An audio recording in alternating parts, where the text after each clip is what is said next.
Look at this photograph. Every time I do, it makes me want to kiss a giraffe. Also, very poignant, JuJu Smith-Schuster posts this to his Instagram. He's in the foreground making the big catch while Antonio Brown is fading away in the background. The real reason AB wanted to leave Pittsburgh is he couldn't stand being in the background, playing second fiddle to JuJu Smith-Schuster. Or it's just a good pic of JuJu making a catch. I don't know anymore. Welcome to That's Good Sports. I am Brandon, Mr. Hairy Chest Perna. Call me Mr. Hairy Chest! Call me Mr. Hairy Chest! Mr. Hairy Chest gotta get paid. Mr. Hairy Chest gotta get paid. Call me Mr. Hairy Chest. Yes. You want me now, ESPN? Worked for Antonio Brown. Might as well fucking try it myself. Out of all the NFL reporters, I was the closest to pinpointing where Antonio Brown would land. I used context clues after he posted this picture on Instagram to assume Antonio Brown was foreshadowing that he would go to the Kansas City Chiefs. Well, it turns out it was in fact the AFC West. Antonio Brown will be traded to the Oakland Raiders for a 3rd and 5th round draft pick and basically a $20 million raise, which makes AB one of the 3 highest paid non-quarterback players in the NFL, along with Khalil Mack and Aaron Donald. Why does Khalil Mack sound familiar? I don't know. Mr. Big Chest, though, lands in Oakland with Mr. and Mrs. Supercuts, which is fitting, because AB chose a place where he'd only have the 3rd worst haircut in the office. There's a lot of crazy shit that led up to this trade that I want to talk about in this episode, plus a handful of other significant NFL moves that occurred over the weekend, from a Bennett brothers reunion to Eric Weddle choosing a team to Dwayne Allen signing with the Dolphins, where he'll go from who's that guy again to a player that retires. That's good sports.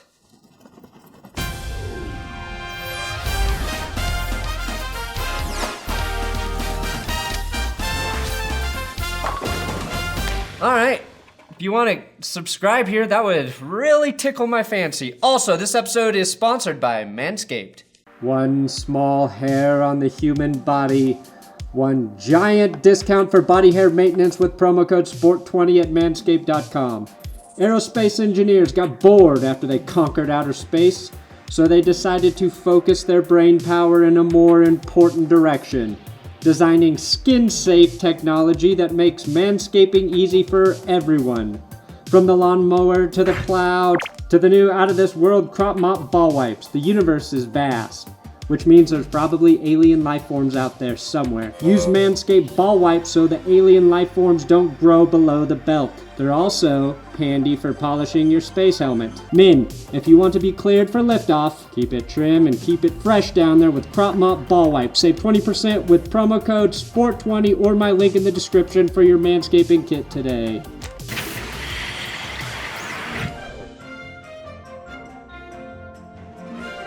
I feel sorry for poor Joe Flacco, who just can't get away from Antonio Brown.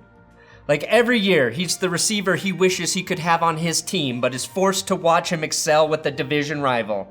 And Flacco finally flees the division and lands in the AFC West, where Travis Kelce and Tyreek Hill are the only major concerns, and boom, there's AB again, right in his face. It's like if your worst enemy married a girl you were in love with, and then you move to a new city to escape that, and you find out they get divorced, but then find out she moved to a suburb close to where you live now and married your new worst enemy. It's not good. Stop torturing me, Samantha. Stop. Anyway, my biggest question isn't how Antonio Brown will fit into the offense of the Raiders. He's like an undersized penis. He fits everywhere. Hey, that's what you should call yourself instead of Mr. Big Chest.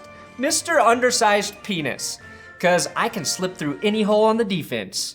Anyway, my biggest question isn't if Derek Carr will be better with Brown. He will. It's if Antonio will officially change his mustache color from Steeler yellow to Raider silver. You will ride eternal, shining and chrome. These are the things I think about. I'm not sure why Derek Carr is so excited about this, though.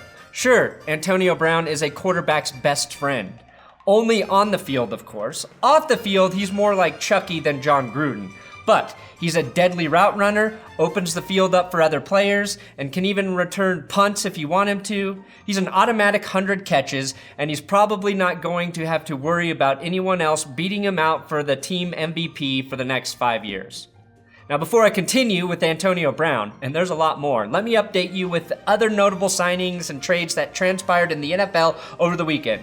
The Philadelphia Eagles have agreed to trade Michael Bennett and a 7th rounder to the goddamn Patriots for a 5th rounder. The Eagles were going to ask Bennett to take a pay cut, and he responded by demanding a raise. He will make half of what the Patriots would have had to pay Trey Flowers on the franchise tag. This trade actually saves the Patriots a little money in equipment cost since Michael Bennett doesn't use shoulder pads and only wears half a jersey. Always thinking fiscally, those Patriots. Here's to hoping that trade somehow doesn't work out for New England, though.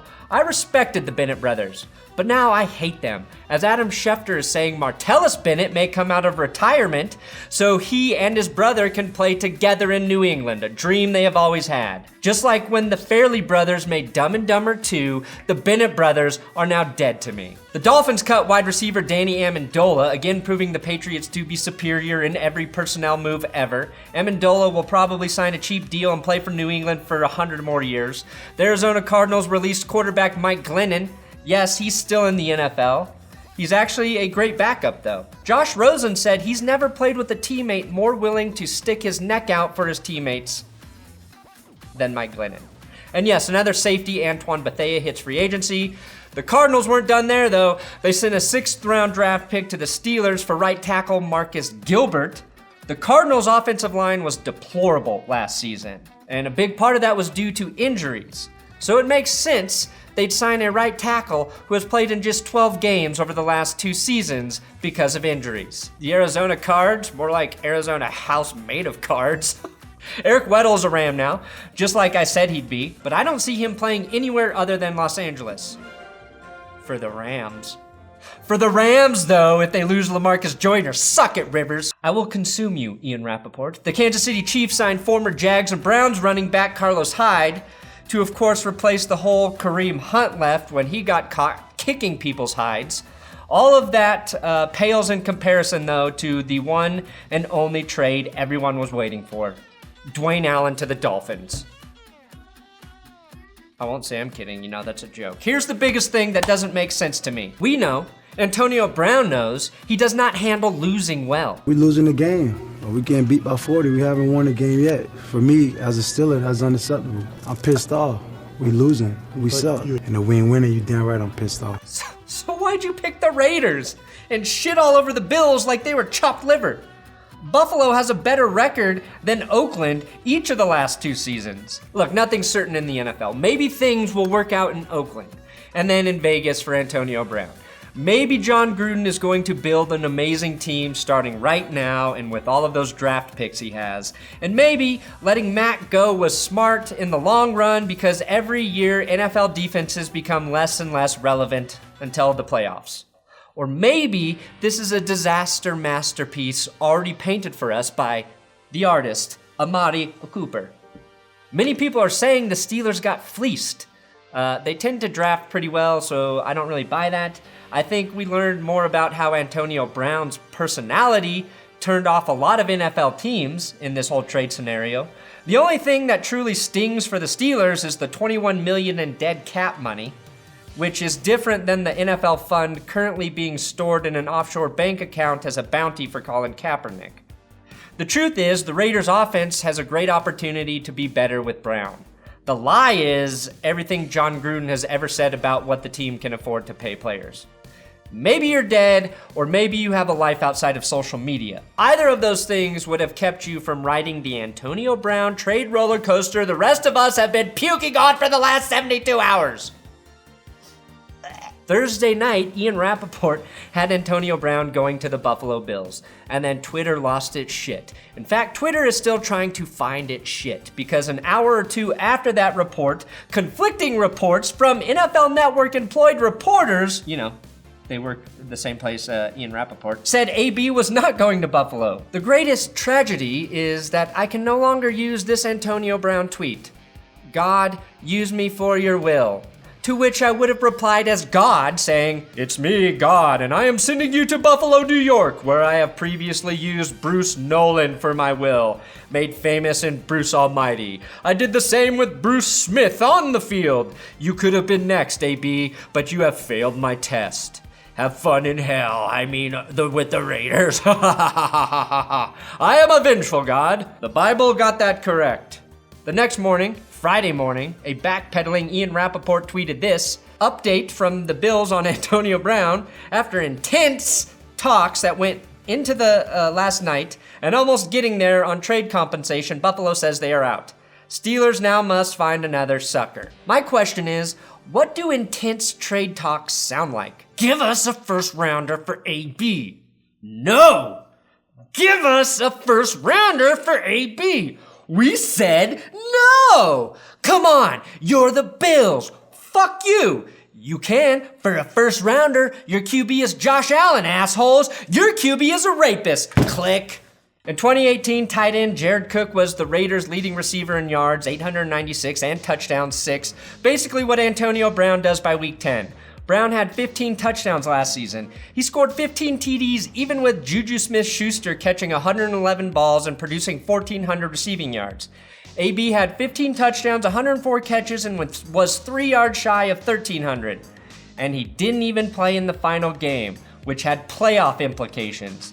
Do you think the Raiders offense could use that production? The best part for Brown is he probably won't have to play in the final game of the 2019 season, because Oakland will have already been eliminated from the playoffs by then.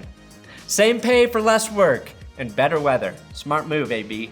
Antonio Brown is the epitome of the American dream. I fantasize about getting to the top of my game and then sending a fuck you to everyone who I feel wronged me or didn't help me along the way. I keep my list, much like Arya Stark. That's why, in part, I am super jealous of Antonio Brown. He's held Earl Thomas's finger all the way through this process and controlled it, and almost succeeded. He refused Buffalo and instead landed with the Bills of the West in the Raiders. That's karma, and it reminded me, if I am ever lucky enough to get to the top of my profession, that I will be better suited to remember all of the people who supported me and helped me along the way, and not become paranoid everyone is out to get me, unless they really are out to get me, or be man enough to deal with an insane quarterback who criticizes me. Otherwise, I might end up like Antonio Brown, working for Mark Davis, whose real plans include turning Brown into his version of a Robert Kraft call girl. Nothing sexual, mind you, as Mark Davis prides himself in remaining a virgin. That's why he always wears white. But Brown will spend the remainder of his contract going to Mark Davis's dungeon on his off days, spoon-feeding him plates of Spider 2Y bananas while thousands of Raiders season ticket holders watch on a secret live stream on the dark web. That is a future I don't want. I guess the social post that should have given it away was AB with LeBron James. I will follow in your footsteps, LeBron, and leave a perennial contender to go to California and play for a dumpster fire. I want to be just like 2019 LeBron James. Smart move, AB. Look at his photograph. Every time I do, I want to fuck a giraffe. Look at his photograph. Every time I do, it makes me laugh. Thanks for watching another episode of That's Good Sports. Please subscribe here on Twitter. YouTube. I'm on Twitter at Brandon Perna, Instagram at Brandon Perna. NFL free agency, a lot of moves are gonna happen this week. Check back every day. I will be here for you. I will not abandon you like Antonio Brown abandoned the Steelers.